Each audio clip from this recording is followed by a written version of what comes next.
ഷാഹി ഇഫക്റ്റിലേക്ക് ഏവർക്കും സ്വാഗതം. ഈ യാത്ര ഏറ്റവും പ്രസക്തിയുള്ള ഒരു യാത്ര ബഹുമാനപ്പെട്ട സതീശേട്ടൻ നയിക്കുന്നു. നമ്മൾ ശരിക്ക് സതീശേട്ടൻ എന്ന് വിളിച്ചാൽ മതി, പക്ഷെ ബഹുമാനപ്പെട്ട എന്ന് ചേർക്കണം എന്ന് സർക്കുലർ ഇറക്കിയ ഒരു സംസ്ഥാനമായതുകൊണ്ട് നമ്മള് അത് ചേർക്കാതിരിക്കുന്നത് ഒരു നീതിയല്ല. ഈ യാത്ര വൈക്കത്തെത്താൻ ഉദ്ദേശത്തിനേക്കാളും അല്പം വൈകി. പക്ഷെ വൈക്കത്തിന്റെ ഒരു വലിയ പ്രത്യേകത, വൈകി വരുന്നവർക്ക് മോശം നൽകും വൈക്കത്തപ്പ പരമപ്രഭു എന്നാണ് നമ്മൾ വൈക്കത്തിനെ കുറിച്ച് എപ്പോഴും പറഞ്ഞു കേൾക്കാറുള്ളത്. ആ മോശം ഇത്തവണ വൈക്കത്തിനുണ്ടാകും എന്ന് ഞാൻ ആത്മാർത്ഥമായി പ്രത്യാശിക്കുന്നു. മാറട്ടെ. യാത്ര തുടങ്ങി കൊടുത്തത് കഴിഞ്ഞപ്പോ മറുവശത്തുള്ള ചില ആളുകൾ പറഞ്ഞു, ഇവിടെ ഈ യാത്രയില് ദീർഘയാത്രയില് വേദിയിലും സദസ്സിലും ഭയങ്കര തള്ളുവാണ്. അതൊരു പ്രശ്നമാണ് സാർ. ഇവരെന്ത് നടത്തിയാലും ഒഴിഞ്ഞ കസേര മാത്രമേ ഉള്ളൂ എന്നുള്ളത് നമ്മുടെ കുഴപ്പം കൊണ്ടല്ലല്ലോ. ഇനിയിപ്പോ അവിടെ ഉന്തില്ലെങ്കിലും തള്ളിനൊരു കുഴപ്പവുമില്ല. നല്ല തള്ള എല്ലാ ദിവസവും പലതരത്തിൽ തള്ളിക്കൊണ്ടിരിക്കുന്നത് നമ്മള് കാണുന്നുമുണ്ട്. ഒഴിഞ്ഞ കസേരകൾ എന്താന്ന് ചോദിച്ചപ്പോ പറഞ്ഞു അത് മുഴുവൻ AI ഉണ്ടാക്കിയതാണെന്ന് പറഞ്ഞു.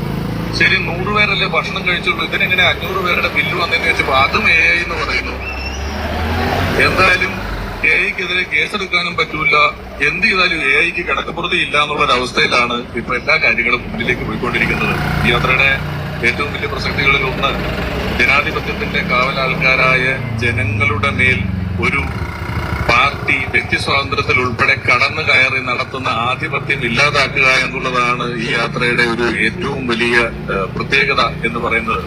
നമുക്ക് എന്തെല്ലാം നുണകൾ, ഏറ്റവും നിസ്സാരമായ ഒരു കാര്യം പറഞ്ഞാൽ ഘട്ടം ഘട്ടമായി മദ്യത്തിന്റെ ഉപയോഗം കുറയ്ക്കുമെന്ന് പറഞ്ഞിട്ട് സ്വാതന്ത്ര്യാനന്തര ഇന്ത്യയിലെ 25 സംസ്ഥാനങ്ങളിലെ ഏതെങ്കിലും ഒരു സർക്കാർ മദ്യത്തിന്റെ കുപ്പിക്ക് പേരിടുന്നതിന് 10,000 രൂപ സമ്മാനം കൊടുക്കാമെന്ന് പറഞ്ഞുള്ളതായിട്ട് എനിക്ക് അറിവില്ല. ഇത് ആരോടാണ് ഈ മത്സരം നടത്തുന്നത്? ഇത് ഘട്ടം ഘട്ടമായി കുറയ്ക്കാൻ ഞങ്ങൾ ബാധിതപ്പെട്ടവരാണ് എന്ന് പറഞ്ഞവരുടെ മുന്നിലാണ് ഈ മത്സരം നടത്തുന്നത്.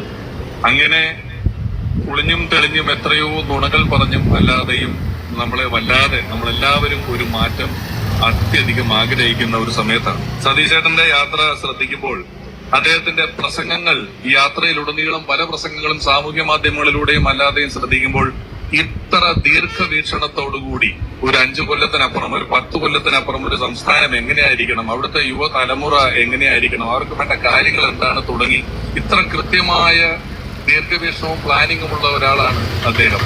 ഇപ്പൊ കഴിഞ്ഞ നമുക്കറിയാം, ഒരു തെക്കൻ കേരളത്തിലൊക്കെ വന്നിട്ട് വടക്കുന്ന് വരുന്ന ഏതെങ്കിലും ഒരു ഇസ്ലാം വിശ്വാസി ചിലപ്പോൾ മുഖ്യമന്ത്രിയാവും. വടക്കൻ കേരളത്തിൽ പോയിട്ട് പറഞ്ഞു ചിലപ്പം തെക്കൻ കേരളത്തിൽ ഏതെങ്കിലും ഒരാൾ വരും. ഇങ്ങനെ ഇത്രയധികം വർഗീയത, മനുഷ്യ സ്പർദ്ധ പടർത്തിക്കൊണ്ട് ബ്രിട്ടീഷുകാർ പണ്ടുപയോഗിച്ച അതേ തന്ത്രം ഈ ഭിന്നിപ്പിച്ച് ഭരിക്കുക എന്ന് പറയുന്ന തത്വം ഉപയോഗിച്ചുകൊണ്ട് നമ്മളെ എല്ലാം ഇവർ പല പോക്കറ്റുകളിലാക്കിക്കൊണ്ടിരിക്കുകയാണ്. ഇത്തവണ നമ്മൾ ആ കെണിയിൽ വീഴുന്നില്ല എന്ന് പൂർണ്ണമായും ഒരു ഉറപ്പിക്കൽ നമ്മുടെ ഭാഗത്ത് നിന്നുണ്ടാകണം. ഇത്തവണ ആ കെണിയിൽ നമ്മൾ വീഴുന്നില്ല. എല്ലാ കാര്യത്തിലും ഏതർത്ഥത്തിലാണ് ഇവർ നമ്മളെ എല്ലാവരെയും കണ്ടിട്ടുള്ളതെന്ന് പോലും എനിക്കറിയില്ല. കാരണം ഒരു തിരുത്താൻ ഒരാൾ, തിരുത്തി കൊടുക്കാൻ ഒരാൾ ഇല്ലാത്ത രീതിയിൽ ഇത് അലങ്കോലപ്പെട്ടിരിക്കുകയാണ്. നമ്മളൊക്കെ ഇവർ യാത്ര ചെയ്ത ബസ് മ്യൂസിയത്തിൽ പോയി കാണുന്ന രീതിയിൽ അധപ്പതിച്ച ആളുകളാണ് എന്നാണ് ഇവർ മനസ്സിലാക്കി വെച്ചിരിക്കുന്നത്. ഞാൻ നമ്മുടെ സമയത്തിന്റെ അഭാവം ഉള്ളതുകൊണ്ട് സുദീർഘമായി ഇനി സംസാരിക്കുന്നില്ല. നമ്മളെല്ലാവരും ഞങ്ങൾ എന്ത് പറഞ്ഞാലും അത് പറഞ്ഞറിയിക്കേണ്ട ഒരു ആവശ്യമില്ല. നിങ്ങൾ അനുഭവിക്കുന്ന കാര്യങ്ങളെ ഞങ്ങൾക്ക് പറയാനുള്ളൂ എന്നുള്ളത് ഒരു വലിയ സത്യമാണ്. നമ്മളെല്ലാവരും അനുദിനം അനുഭവിച്ചുകൊണ്ടിരിക്കുകയാണ്.